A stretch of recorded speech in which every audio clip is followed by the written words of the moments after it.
നമസ്കാരം ഗൈസ്, ഇന്നത്തെ വീഡിയോയിൽ നമ്മൾ നോക്കാൻ പോകുന്നത് റിയൽമി GT 7നെ കുറിച്ചും 7Tനെ കുറിച്ചുമാണ്.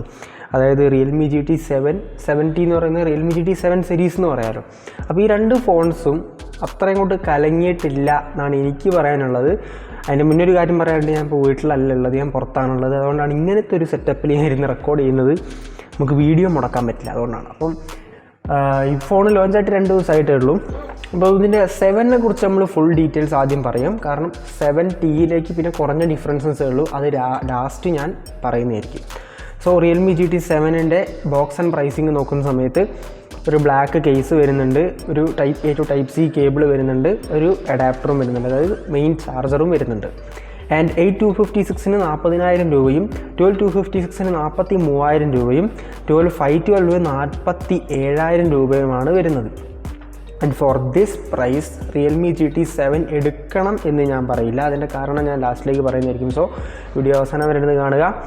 ആൻഡ് പ്രീ ബുക്ക് ഓഫർ ആണെങ്കിൽ 3,000 രൂപ നിങ്ങൾക്ക് കിട്ടുന്നുണ്ട്. സോ എഫക്റ്റീവ് പ്രൈസ് നിങ്ങൾക്ക് 40,000 3,000 കുറച്ചാൽ 37,000 കിട്ടും. പിന്നെ എക്സ്ചേഞ്ച് ബോണസ് നിങ്ങൾക്ക് ലഭിക്കുന്നുണ്ട്. പിന്നെ 1 ഇയറിൻ്റെ സ്ക്രീൻ പ്രൊട്ടക്ഷനും കാര്യങ്ങളൊക്കെ ഈ പ്രീ ബുക്ക് ചെയ്യുകയാണെങ്കിലുള്ള ഓഫറാണ്. അപ്പം 37,000 രൂപയ്ക്ക് 256 GB കുറിച്ച് നമുക്ക് ലാസ്റ്റ് പറയാം. സോ വീഡിയോ അവസാനം വരുന്നത് കാണുക. നിങ്ങളിപ്പോൾ കൊണ്ടിരിക്കുന്ന ടെക്ടോടെക് മലയാളം എന്ന യൂട്യൂബ് ചാനൽ ഞാൻ അമർനാഥ്. കൂടുതൽ വേണ്ട, നമുക്ക് നേരെ വീഡിയോയിലേക്ക് കിടക്കാം.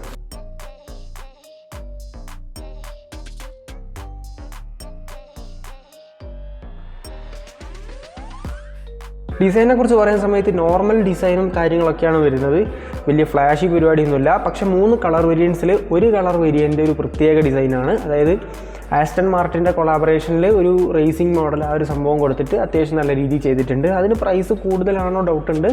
ജസ്റ്റ് അതിൻ്റെ ഫോട്ടോ ഞാനിവിടെ കൊടുത്തേക്കാം. അതിൻ്റെ UI UXും കാര്യങ്ങളൊക്കെ ആ ഒരു ആസ്റ്റൺ മാർട്ടിൻ ബേസ്ഡ് ആയിട്ടുള്ള ആ ഒരു കാർ സംഭവം എംഫസൈസ് ചെയ്യുന്നൊരു സംഭവമാണ്.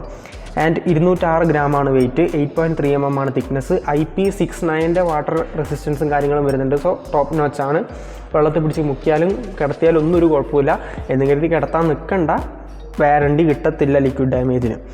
ആൻഡ് പ്ലാസ്റ്റിക് ബാക്കാണ് വരുന്നത്, പ്ലാസ്റ്റിക് ഫ്രെയിംസ് ആണ് വരുന്നത്. മാറ്റ് ഫിനിഷാണ് ബാക്കിൽ കൊടുത്തിരിക്കുന്നത്. പിന്നെ ഒരു ബോക്സി ടൈപ്പ് ഡിസൈനാണ് ആ ഒരു ഫോണിന് വരുന്നത്. അതായത് സൈഡ്സ് ഫ്രെയിംസൊക്കെ ഒരു ബോക്സി ടൈപ്പാണ്. ആൻഡ് ഫ്രണ്ടിലുള്ള ഗ്ലാസ് ഏതാണെന്ന് മെൻഷൻ ചെയ്തിട്ടില്ല. അറിയാൻ സാധിച്ചത് ഗൊറില്ല ഗ്ലാസ് 7i ആണെന്നാണ്. പക്ഷേ 40,000 രൂപയ്ക്ക് അത് മതിയോ എന്നുള്ളത് വേറൊരു കാര്യം. അവർ പറയുന്ന ഒരു ആർമർ ഗ്ലാസ് പ്രൊട്ടക്ഷൻ എന്നുള്ളതാണ്. അത് എത്രത്തോളം ആർമർ ആണെന്നുള്ളത് നമുക്കറിയില്ല. ആൻഡ് USB Type C 2.0 ആണ് കൊടുത്തിരിക്കുന്നത്. ഡ്യുവൽ സിം കാർഡ് ഓൺലി ആണ്. മെമ്മറി കാർഡിൻ്റെ സ്ലോട്ടോ അല്ലെങ്കിൽ നിങ്ങൾക്ക് 3.5mm ഓഡിയോ ജാക്കോ കാര്യങ്ങളൊന്നും കിട്ടുന്നില്ല.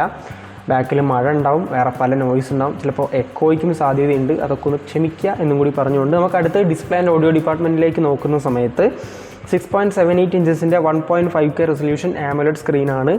LTPO പാനലല്ല. നിങ്ങൾക്ക് അഡാപ്റ്റീവ് റിഫ്രഷ് റേറ്റ് കിട്ടുന്നുണ്ടെങ്കിലും ഇതിൽ LTPO മോഡലായിട്ട് 1 Hz to 120 Hz ഒന്നും നിങ്ങൾക്ക് കിട്ടില്ല. ജസ്റ്റ് 30, 60, 90, 120 ആ രീതിയിൽ മാക്സിമം ഓഫ് 120 Hzൻ്റെ റിഫ്രഷ് റേറ്റ് കിട്ടുന്നുണ്ട്. 10 ബിറ്റിൻ്റെ പാനലാണ്. ഫ്ലാറ്റ് ഡിസ്പ്ലേ ആണ്, നല്ല കാര്യം. അത്യാവശ്യം യൂണിഫോം വെസൽസ് ഒക്കെയാണ് കൊടുത്തിരിക്കുന്നത്. 1600 നിറ്റ്സിൻ്റെ HBM ബ്രൈറ്റ്നസ്, അതായത് ഹൈ ബ്രൈറ്റ്നസ് മോഡ്. 6000 നിറ്റ്സിൻ്റെ പീക്ക് ബ്രൈറ്റ്നസ് കിട്ടുന്നുണ്ട്. HDR10+ൻ്റെ ഡോൾബി വിഷൻ്റെ സപ്പോർട്ട് ഉണ്ട്. അത് യൂട്യൂബിലും നെറ്റ്ഫ്ലിക്സിലൊക്കെ നിങ്ങൾക്ക് കിട്ടുന്നുണ്ട്. HDR10+, ഡോൾബി വിഷനും ഉണ്ട്. സോ ഡിസ്പ്ലേയുടെ കാര്യത്തിൽ വേറെ വിട്ടുവീഴ്ചയും കാര്യങ്ങളൊന്നുമില്ല. റെയിൻ ടച്ചിൻ്റെ ഫീച്ചറും കാര്യങ്ങളൊക്കെ വരുന്നുണ്ട്. 2160 ഹെർട്സിൻ്റെ PWM ഡിമ്മിങ്, അതായത് നിങ്ങൾക്ക് ജസ്റ്റ് ഫ്ലിക്കറിങ് വരുന്ന സമയത്ത് രാത്രിയൊക്കെ തലവേദനേൻ്റെ ഇഷ്യൂ ഉണ്ടെങ്കിൽ അത് ഈ ഫോണിൽ നിന്ന് ഉണ്ടാവില്ല. ഓർ അറ്റ്ലീസ്റ്റ് അത് കുറവായിരിക്കും എന്നുള്ളതാണ് PWM dimming. And dual stereo സ്പീക്കേഴ്സാണ് വരുന്നത്. നോർമലി ഈ ഒരു പ്രൈസ് റേഞ്ചിൽ കിട്ടാറുണ്ട്. അതിൽ വലിയ കാര്യങ്ങളൊന്നും പറയാനില്ല. ഇനി മെയിനായിട്ട് പെർഫോമൻസ് കാറ്റഗറി പറയുകയാണെങ്കിൽ ഈ MediaTek Dimensity 9400E എന്ന് പറയുന്ന ഒരു ചിപ്സെറ്റാണ് കൊടുത്തിരിക്കുന്നത്. ആ ഒരു ഫ്ലാഗ്ഷിപ്പ് ലെവൽ എക്സ്പീരിയൻസ് നിങ്ങൾക്ക് കിട്ടും. ആൻഡ് 4nm ഫാബ്രിക്കേഷൻ, TSMC ആണ്. 3.4 GHz ടോപ്പ് ക്ലോക്ക് സ്പീഡ് വരുന്നുണ്ട്. LPDDR5X Ram type top നോച്ചാണ്. നിങ്ങൾക്ക് റാം കാര്യങ്ങളൊക്കെ അടിപൊളിയായിട്ട് കിട്ടും. UFS 4.0 അതും ടോപ്പാണ്. ടോപ്പ് 4.1 ആണെങ്കിൽ കൂടി 4.0 ടോപ്പാണ്, കുഴപ്പമൊന്നുമില്ല. റേ ട്രേസിംഗ് സപ്പോർട്ട് ചെയ്യുന്ന ചിപ്സെറ്റാണ്. 7000+ mm² ഒരു വേപ്പർ ചാമ്പർ കൂളിംഗ് സിസ്റ്റം നിങ്ങൾക്ക് ഇവിടെ കിട്ടുന്നുണ്ട്. സോ അധികം ഹീറ്റ് ആവാതെയുള്ള ഒരു സംഭവമുണ്ട്. അത് ഹീറ്റ് ആവില്ല ഈ ഫോണ്. ആൻഡ് 2.1 മില്യൻ്റെ പുറത്താണ് AnTuTu സ്കോർ ഇത് കിട്ടുന്നത്. 70% ആണ് ഏകദേശം CPU ത്രോട്ട്ലിംഗ് സ്കോർ നിങ്ങൾക്ക് ഇവിടെ കിട്ടുന്നത്. ആൻഡ് BGMI അൾട്രാ എക്സ്ട്രീം കളിക്കാൻ പറ്റും, അതായത് 120 FPS, പിന്നെ ജെൻഷൻ ഇമ്പാക്റ്റ് ഒക്കെ 60 FPS. സോ ഇതൊരു ഗെയിമിംഗ് ഫോൺ തന്നെയാണ്. പ്രത്യേകിച്ച് GT സീരീസാണ് റിയൽമിയുടെ ഒരു ഗെയിമിംഗ് ഫോൺ തന്നെയാണ്, അതിലൊന്നും ഒരു കുഴപ്പവും വരുന്നില്ല നിങ്ങൾക്ക്. ഇനി ബാറ്ററി സെക്ഷനിലേക്ക് നോക്കുന്ന സമയത്ത് 7000 mAh ബാറ്ററിയാണ് കിട്ടുന്നത്. 120 വാട്ട്സിൻ്റെ ചാർജിങ് കിട്ടുന്നുണ്ട്, അത് ബോക്സിൽ തന്നെ കിട്ടുന്നുണ്ട്. സോ ബാറ്ററി ലൈഫിലും ഒരു പഞ്ഞവും കാണത്തില്ല. ആൻഡ് ബാറ്ററി ലൈഫ് എക്സ്റ്റെൻഡ് ചെയ്യാൻ വേണ്ടിയിട്ട് അവരൊരു എക്സ്ട്രാ ചിപ്സെറ്റ് വെച്ചിട്ടുണ്ടെന്നൊക്കെ പറയുന്നുണ്ട്. സോ അതും കൂടി ആയതുകൊണ്ട് ചിലപ്പം ബാറ്ററി ലൈഫ് കുറച്ചുകൂടി കിട്ടുമെന്ന് പ്രതീക്ഷിക്കാം. ആൻഡ് ഏകദേശം 45 മിനിറ്റ് കൊണ്ട് നിങ്ങൾക്ക് 0 to 100%. സോ ബാറ്ററി സെക്ഷനും അവർ നിരാശപ്പെടുത്തിയിട്ടൊന്നുമില്ല, അത്യാവശ്യം നല്ല രീതിയിൽ തന്നെ ചെയ്തിട്ടുണ്ട്. ആൻഡ് അടുത്ത സോഫ്റ്റ്വെയർ നോക്കുന്ന സമയത്ത് Realme UI 6 based on Android 15 ആണ് നിങ്ങൾക്ക് ലേറ്റസ്റ്റ് ചോയ്സ് തന്നെയാണ്. 4 വർഷത്തെ ആൻഡ്രോയിഡ് അപ്ഡേറ്റ്, 6 വർഷത്തെ security patch update. So promising ആണ്, കുഴപ്പമൊന്നുമില്ല. ആൻഡ് നിങ്ങൾക്ക് ഒരുപാട് AI ഫീച്ചേഴ്സ് അത്രയ്ക്കില്ലെങ്കിലും ആവശ്യത്തിനുള്ള ഒരുപാട് AI ഫീച്ചേഴ്സൊക്കെ ഉണ്ട്. AI പ്ലാനർ എന്ന് പറഞ്ഞൊരു ഫീച്ചർ കൊടുത്തിട്ടുണ്ട്, അതായത് ഇവൻറ്റുകളൊക്കെ പ്ലാൻ ചെയ്യാനുള്ളൊരു ഫീച്ചറാണ്. ഫോർ എക്സാമ്പിൾ നമ്മളൊരു സ്ക്രീൻഷോട്ട് എടുത്താൽ, ഇപ്പോൾ ഒരു വാട്സപ്പിൻ്റെ സ്ക്രീൻഷോട്ട് ആണെങ്കിൽ അതിൻ്റെ അകത്ത് ഇത്ര മണിക്ക് ഇന്ന സമയത്ത് എത്തണം എന്നൊക്കെ ഉണ്ടെങ്കിൽ അത് കലണ്ടറിലേക്കൊക്കെ ആഡ് ചെയ്തിടും, AI വെച്ച് അനലൈസ് ചെയ്തിട്ട്. സോ അങ്ങനെയുള്ള കാര്യങ്ങളൊക്കെ AI പ്ലാനർ അത്യാവശ്യം നല്ലൊരു ഫീച്ചറാണെന്ന് തോന്നി. പിന്നെ സാധാരണയുള്ള ജെമിനീൻ്റെ അണ്ടറിൽ വരുന്ന സർക്കിൾ ടു സെർച്ചും, പിന്നെ ക്യാമറയിലുള്ള AI ഇറേസറും, പിന്നെ അങ്ങനെയുള്ള സാധാരണഗതിയിലുള്ള പിന്നെ ഒരു റിഫ്ലക്ഷൻ റിമൂവർ, അല്ലെങ്കിൽ എന്താ ഫോട്ടോ എടുക്കുമ്പോഴുള്ള ഒരു ഗ്ലെയർ റിമൂവറും കാര്യങ്ങളൊക്കെ വരുന്നുണ്ട്. ഒരുവിധം ഒരുമാതിരിപ്പെട്ട AI ഫീച്ചേഴ്സ് കാര്യങ്ങൾ വരുന്നുണ്ട്. ഇനി OSനെ കുറിച്ച് പറയുമ്പോൾ റിയൽമി UI ആണ്, കുറച്ച് ബ്ലോട്ട്വെയർ ആഡുകളൊക്കെ സഹിക്കേണ്ടി വരും, അതെന്തായാലും കാണും. അപ്പം അതൊക്കെ അൺഇൻസ്റ്റാൾ ചെയ്തൊന്ന് നോക്കി ഉപയോഗിക്കേണ്ടി വരും. പക്ഷേ മൊത്തത്തിൽ OS വലിയ ഡിസപ്പോയിൻറ്റ് ചെയ്യാറില്ല, അത്യാവശ്യം ബഗ് കാര്യങ്ങളൊക്കെ കുറവായിരിക്കും. ഇനി മറ്റ് ഫീച്ചേഴ്സ് നോക്കുമ്പോൾ in display finger print scanner വരുന്നുണ്ട്, ഫേസ് അൺലോക്ക് വരുന്നുണ്ട്, IR ബ്ലാസ്റ്റർ വരുന്നുണ്ട്, X ആക്സിസ് ലീനിയർ മോട്ടർ, അതായത് ഹാപ്റ്റിക് ഫീഡ്ബാക്ക് ടൈപ്പ് ചെയ്യുമ്പോൾ ഉള്ള ഒരു വൈബ്രേഷൻ സംഭവമൊക്കെ UI UXൽ നമുക്ക് വൈബ്രേഷൻ സംഭവമൊക്കെ അടിപൊളിയായിട്ട് കിട്ടും. Wi-Fi 7 ഉണ്ട്, ബ്ലൂടൂത്ത് വേർഷൻ 5.4 ആണ് കൊടുത്തിരിക്കുന്നത്, NFC-യുടെ സപ്പോർട്ട് ഉണ്ട്. പിന്നെ ഒരു അടുത്തൊരു ചിപ്സെറ്റും കൂടി ഉണ്ടെന്നാണ് പറയുന്നത്, ഒരു സിഗ്നൽ ക്യാച്ചർ ചിപ്പ്. അതായത് നമുക്ക് ഈ കണക്ടിവിറ്റി ഒന്ന് ഇമ്പ്രൂവ് ചെയ്യാൻ വേണ്ടിയിട്ട് ഒരു സ്പെഷ്യൽ ചിപ്സെറ്റ് വെച്ചിട്ടുണ്ടെന്ന്. ഇതിൻ്റെ ഒക്കെ ആവശ്യം എന്താണെന്നുള്ളത് എനിക്കറിയില്ല. എനിവേ അതവർ ഇമ്പ്രൂവ് ചെയ്യാൻ ശ്രമിക്കുന്നുണ്ട്, നല്ല കാര്യം.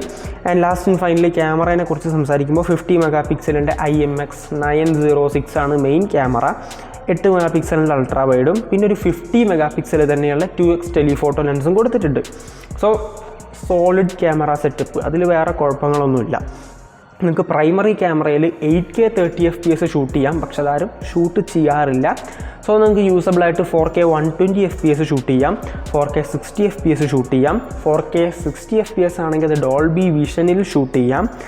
ആൻഡ് മുൻപിൽ നിങ്ങൾക്ക് 32 മെഗാപിക്സലിൻ്റെ ഒരു സെൽഫി ക്യാമറയാണ് കൊടുത്തിരിക്കുന്നത്, അത് 4K 60 FPS നിങ്ങൾക്ക് ഷൂട്ട് ചെയ്യാം. സോ ഫ്രണ്ടിലും ബാക്കിലും 4K ക്യാമറ കാര്യങ്ങളൊക്കെ വരുന്നുണ്ട്. ഇപ്പം റിയൽമി പതിയെ നല്ല രീതിയിൽ ക്യാമറ ഒപ്റ്റിമൈസേഷൻ കാര്യങ്ങളൊക്കെ ചെയ്തും വരുന്നുണ്ട്. ഇനി ഈ ഫോണിനെ കുറിച്ച് അഭിപ്രായം ഞാനിപ്പോൾ പറയാം. ഈ ഫോണിനെ കുറിച്ച് എനിക്ക് പറയാനുള്ളത്, എന്നിട്ട് നമുക്ക് റിയൽമി GT 7Tയിലേക്ക് പോകാം. ഈ ഫോണിനെ കുറിച്ച് എനിക്ക് പറയാനുള്ളത്, ഇപ്പം ഫോർ ദിസ് ടൈം 37,000 രൂപ എഫക്റ്റീവ് പ്രൈസ് ഓവർ പ്രൈസ്ഡ് ആണ്. അത് 9400E എന്ന് പറയുന്ന ചിപ്സെറ്റ് മേ ബി എക്സ്പെൻസീവ് ആയിരിക്കാം, പക്ഷേ ഇതേ ചിപ്സെറ്റിൻ്റെ ഈക്വലൻ്റ് ആയിട്ടുള്ള ചിപ്സെറ്റാണ് സ്നാപ്ഡ്രാഗൺ 8s Gen 4. അതാണ് നമുക്ക് ഏത് ഫോണിൽ കിട്ടുന്നത്, IQ Neo 10ൻ്റെ അകത്ത് കിട്ടുന്നത്. സോ അത് കുറച്ചും കൂടി ചീപ്പർ ഓപ്ഷനാണ്. അത് നിങ്ങൾക്ക് പ്രീ ബുക്ക് ഓഫർ ക്ലെയിം ചെയ്യുന്ന സമയത്ത് നിങ്ങൾക്ക് ഏകദേശം 30,000 രൂപയ്ക്ക് കിട്ടാനുണ്ട്. ശരിയാണ്, അതിൻ്റെ അകത്ത് IP68 ഒന്നും അല്ലെങ്കിൽ IP69 ഒന്നും കിട്ടുന്നില്ല. എങ്കിൽ കൂടിയും മറ്റ് ഗെയിമിംഗ് ആയാലും പിന്നെ ഇതിൽ GT മോഡും കാര്യങ്ങളൊക്കെ വരുന്നുണ്ട് നമുക്ക് റിയൽമിയിൽ. പക്ഷേ എന്നാലും IQ ആണ് ഗെയിമിംഗ് കുറച്ചുകൂടി ഒപ്റ്റിമൈസ് ചെയ്യാറ്. അവരുടെ ഒരു Q1 ചിപ്സെറ്റ് ഉണ്ട്, അത് ഫങ്ഷണൽ ചിപ്സെറ്റാണ്, നമുക്ക് 144 FPS ഗെയിമിംഗ് കിട്ടുന്നുണ്ട്. ആൻഡ് അവരുടെ ക്യാമറയിൽ ടെലിഫോട്ടോ ലെൻസ് ഇല്ല എന്നുള്ളൊരൊറ്റ കുറവാണുള്ളത്. സോ IP69ഉം ടെലിഫോട്ടോ ലെൻസും നിങ്ങൾക്ക് വേണമെന്നുണ്ടെങ്കിൽ ഈ ഒരു റിയൽമി എടുക്കാം, അല്ലെങ്കിൽ IQ Neo 10 മതി. അപ്പം അത് നിങ്ങളുടെ തീരുമാനമാണ്. പക്ഷെ എന്തായാലും ഞാൻ പറയും, ഇത് പ്രൈസ് കുറയാൻ വേണ്ടി കാത്തിരിക്കുക എന്ന് തന്നെയാണ് എനിക്ക് പറയാനുള്ളത്. പ്രൈസ് കുറയാൻ വേണ്ടി കാത്തിരിക്കുക. അടുത്ത് റിയൽമി GT 7T ജസ്റ്റ് പെട്ടെന്ന് പറയാം. അതിൻ്റെ പ്രൈസിങ് വരുന്നത് 34,999 രൂപ, 8GB 256GB 35,000 രൂപ. 12GB 256GBക്ക് 38,000 രൂപ, ആൻഡ് 12GB 512GBക്ക് 42,000 രൂപ. നിങ്ങൾക്ക് 3,000 രൂപയുടെ പ്രീ ബുക്ക് ഓഫർ കിട്ടുന്നുണ്ട്. സോ 32,000 രൂപ എഫക്റ്റീവ് പ്രൈസിൽ നിങ്ങൾക്ക് നേരത്തെ പറഞ്ഞ റിയൽമി GT7ൻ്റെ same display, same software, same battery, ആ സംഭവം കാര്യങ്ങളൊക്കെയാണ് കിട്ടുന്നത്. ഡിസൈനും ഓൾമോസ്റ്റ് സെയിം ആണ്, പക്ഷേ ഒരു കളർ വേരിയൻ്റ് ഡിഫറൻ്റ് ആണ്. ആ ആസ്റ്റൺ മാർട്ടിൻ്റെ കളർ വേരിയൻറ്റിന് പകരം ഇവിടെ ഒരു റേസിംഗ് യെല്ലോ എന്നുള്ളൊരു കളർ വേരിയൻ്റാണ് വരുന്നത്. ആ റേസിംഗ് യെല്ലോന് മാത്രം നിങ്ങൾക്ക് വീഗൻ ലെതർ ബാക്ക് കിട്ടും. അല്ലാത്ത പക്ഷം നിങ്ങൾക്ക് പ്ലാസ്റ്റിക് ബാക്കാണ്, പ്ലാസ്റ്റിക് ഫ്രെയിംസ് ആണ്. ഇതിലും നിങ്ങൾക്ക് IP69ൻ്റെ സർട്ടിഫിക്കേഷനും കാര്യങ്ങളൊക്കെ കിട്ടുന്നുണ്ട്. സോ വെള്ളത്തിൽ മുക്കാനും കാര്യങ്ങൾക്കൊക്കെ സെയിം ആണ്. നിങ്ങൾക്ക് ഓൾമോസ്റ്റ് സെയിം ആയിട്ടുള്ള ആ ഒരു ഫ്രണ്ട് ഗ്ലാസ്, ആർമർ ഗ്ലാസ് എന്ന് തന്നെയാണ് ഇവിടെയും പറയുന്നത്. പക്ഷേ ഇതിൻ്റെ ഒരു സ്പെസിഫിക് ആയിട്ട് എനിക്ക് പേര് കിട്ടിയിട്ടുണ്ട്, AGC dragon trail star D. അധികം കേൾക്കാറില്ല. അപ്പം ഗൊറില്ല ഗ്ലാസ് ഏതിനോട് ഇക്വലൻ്റ് ആണെന്ന് നമുക്കറിയില്ല. എന്തായാലും അത്രയും ടോപ്പ് ഗ്ലാസ് ഒന്നും അല്ല കൊടുത്തിരിക്കുന്നത്. കാരണം അവർ റിയൽമി GT60ൻ്റെ അകത്ത്, കഴിഞ്ഞ കൊല്ലത്തിൻ്റെ അകത്ത് അവർ നല്ല ഗൊറില്ല ഗ്ലാസ് വിക്ടസ് 2 എന്തോ കൊടുത്തിട്ടുണ്ടായിരുന്നു. അതുപോലെ ഇവിടെയും കൊടുത്താൽ മതി. കാരണം പ്രൈസ് 35 രൂപയുണ്ട്. നമുക്ക് റിയൽമി GT60 25,000 ആ ഒരു റേഞ്ചിലായിരുന്നു അവർ പ്രൈസ് ചെയ്തിട്ടുണ്ടായിരുന്നത്. ആൻഡ് ഇതിൻ്റെ അകത്ത് വേറെ വ്യത്യാസം എന്ന് പറയുന്നത് നേരത്തെ കൊടുത്തിരുന്ന ക്യാമറ സെറ്റപ്പിൽ നിന്ന് ചെറിയൊരു ഡിഫറൻസ് ഉണ്ട്, ചിപ്പ് സെറ്റിലും ഡിഫറൻസ് ഉണ്ട്. ചിപ്പ് സെറ്റ് ഫസ്റ്റ് പറയുന്ന സമയത്ത് MediaTek Dimensity 8400 Max എന്നാണ് ചിപ്പ് സെറ്റിൻ്റെ പേര്. LPDDR5X ഇവിടെയുണ്ട്, UFS 4.0 ഇവിടെയുണ്ട്. സോ ഗുഡ് ജോബ്, അത് നല്ലൊരു കാര്യം തന്നെയാണ്. Same vapour chamber cooling system ഇവിടെയും കൊടുത്തിട്ടുണ്ട്. സോ ഹീറ്റിംഗ് ഒക്കെ കുറയ്ക്കാൻ സഹായിക്കും. BGMI 120 FPS ഇവിടെയും കളിക്കാൻ പറ്റും, നിങ്ങൾക്ക് നേരത്തേലും കളിക്കാൻ പറ്റും. 70% ത്രോട്ട്ലിംഗ് ടെസ്റ്റും കാര്യങ്ങളൊക്കെ ഇവിടെയും അങ്ങനെ തന്നെയാണ് വരുന്നത്. പിന്നെ ഇതിൻ്റെ അകത്ത് Cortex X4 അല്ല കൊടുത്തിരിക്കുന്നത്, Cortex A725 ആണ്. സോ കുറച്ച് ഡൗൺഗ്രേഡ് ചെയ്തിട്ടുള്ള ഒരു ചിപ്സെറ്റ് തന്നെയാണ്. പക്ഷേ ഹൈ ക്ലോക്ക് സ്പീഡാണ്, 3.25 GHz ഉണ്ട്. പക്ഷേ എന്നാലും കോർ അവർ ഡൗൺഗ്രേഡ് ചെയ്തിട്ടുണ്ട്. ഇനി ഒരു ചെറിയ വ്യത്യാസം എന്ന് പറയുന്നത് ഇതിൻ്റെ അകത്ത് ടെലിഫോട്ടോ ലെൻസ് ഇല്ല എന്നുള്ളതാണ്. ക്യാമറ സെക്ഷൻ പറയുന്ന സമയത്ത് 50 മെഗാപിക്സലിൻ്റെ IMX 896 ആണ് കൊടുത്തിരിക്കുന്നത്. അതും സെൻസർ ലേശം ഇത്തിരി താഴെയുള്ള സെൻസറാണ് കൊടുത്തിരിക്കുന്നത്. IMXൻ്റെ അൾട്രാ വൈഡ് സെയിം ആണ്. അപ്പം ബാക്കിലും ഫ്രണ്ടിലും 4K 60 FPS, ഫ്രണ്ടിലുള്ളത് സെയിം 32 മെഗാപിക്സലിൻ്റെ സെൻസർ തന്നെയാണ്. സോ ക്യാമറയിൽ ആ ഒരു ചെറിയ ഡിഫറൻസ്, അതാണ് കാര്യമായിട്ട് ഈ ഫോണ് ഈ 7ഉം 7Tയും തമ്മിലുള്ള ഡിഫറൻസ് എന്ന് പറയുന്നത്. ഇനി 7Tൻ്റെ ഒരു കൺക്ലൂഷൻ പറയുന്ന സമയത്ത്, ഫൈനൽ വെർഡിക്റ്റ് പറയുന്ന സമയത്ത് 7Tയും ഇപ്പോൾ എടുക്കരുത്. 35,000 ഇതില്ല, 35,000 കാരണം ഈ 8400 Max എന്ന് പറയുന്ന ഇതിലുള്ള ചിപ്സെറ്റും ക്ലിയർലി അണ്ടർ പെർഫോമിംഗ് ആണ് IQ Neo 10 വെച്ച് നോക്കുമ്പോൾ. അത് 30,000 ഉള്ളൂ. അപ്പം അത് വളരെ ചിന്തിക്കേണ്ട ഒരു വിഷയമാണ്. അപ്പോഴും IP69 ഇവിടെ അധികമുണ്ട്. അപ്പം പക്ഷെ നമുക്ക് ക്യാമറ ഓൾമോസ്റ്റ് സെയിം ആണ് IQ Neo 10 വെച്ചിട്ട്. അപ്പോൾ IP69 വേണ്ടി നിങ്ങൾ 1,000-2,000 രൂപ അധികം കൊടുത്തിട്ട് കുറച്ചും കൂടി പെർഫോമൻസ് കുറഞ്ഞ് കിട്ടണമെന്നുള്ളത് നിങ്ങൾ ചിന്തിക്കുക. എൻ്റെ ഒരു അഭിപ്രായത്തിൽ നിങ്ങൾക്ക് ഇത് എടുക്കണം എന്നുണ്ടെങ്കിൽ ഇപ്പോൾ എടുക്കരുത്. 2 ഫോണും ഇപ്പോൾ എടുക്കരുത്. നിങ്ങൾ വല്ല ബിഗ് ബില്യൺ ഡേയ്സിനോ ആമസോൺ ഗ്രേറ്റ് ഇന്ത്യൻ ഫെസ്റ്റിവലിനോ ഒക്കെ വേണ്ടി വെയിറ്റ് ചെയ്യുക എന്നാണ് ഞാൻ പറയുക. അതാണ് ഏറ്റവും ബ്രില്യൻറ്റ് മൂവ്. കാരണം ഇപ്പോൾ എടുക്കുന്നത് ഒരിക്കലും വാല്യൂ ഫോർ മണി ആയിരിക്കില്ല. അല്ലെങ്കിൽ അറ്റ്ലീസ്റ്റ് നല്ല ഫോൺസാണ്, രണ്ടും നല്ല ഫോൺസാണ്. റിയൽമി GT7 ആയാലും 7T ആയാലും നല്ല ഫോൺസാണ്. ഒരിക്കലും നിങ്ങൾ എടുത്താൽ റിഗ്രറ്റ് ചെയ്യാനൊന്നും പോകുന്നില്ല. കാരണം ഒരുവിധം ഫീച്ചർ പാക്ഡ് തന്നെയാണ്. പക്ഷേ നിങ്ങൾക്ക് വരാൻ പോകുന്ന പ്രശ്നം എന്ന് പറയുന്നത് പിന്നീട് പ്രൈസ് കുറയുമ്പോൾ അയ്യോ കുറച്ചുകൂടി പ്രൈസ് കുറഞ്ഞ് എടുത്താൽ മതിയായിരുന്നു എന്ന് തോന്നണ്ട. അത്രേ ഞാൻ പറയുന്നുള്ളൂ. അതാണ് എൻ്റെ ഒരു ഒപ്പീനിയൻ എന്ന് മാത്രം പറഞ്ഞുകൊണ്ട് ഇന്നത്തെ വീഡിയോ ഇത്ര മാത്രം. കൂടുതൽ വീഡിയോസിന് വേണ്ടി ചാനൽ സബ്സ്ക്രൈബ് ചെയ്യാനും തൊട്ടുള്ള ബെല്ലൊക്കെ നിർത്താനും, വീഡിയോ ഇഷ്ടപ്പെട്ടാൽ ലൈക്ക് ചെയ്യുക, ഷെയർ ചെയ്യുക, കമൻറ്റ് ചെയ്യുക. ഇൻസ്റ്റാഗ്രാമൊക്കെ ഒന്ന് പോയി ഫോളോ ചെയ്യാൻ മറക്കണ്ട. ഈ വീഡിയോന് ഒരുപാട് ഞാൻ റിസർച്ച് ചെയ്തിട്ടുണ്ട്, എന്നിട്ടാണ് ഞാൻ അത് പറയുന്നത്. സോ അതിനുള്ളൊരു സപ്പോർട്ട് കാണിക്കണമേ എന്ന് അപേക്ഷിച്ചുകൊണ്ട് അടുത്തൊരു നല്ല വീഡിയോയിൽ കാണാം. Thanks for watching this video till the end. So stay safe, by.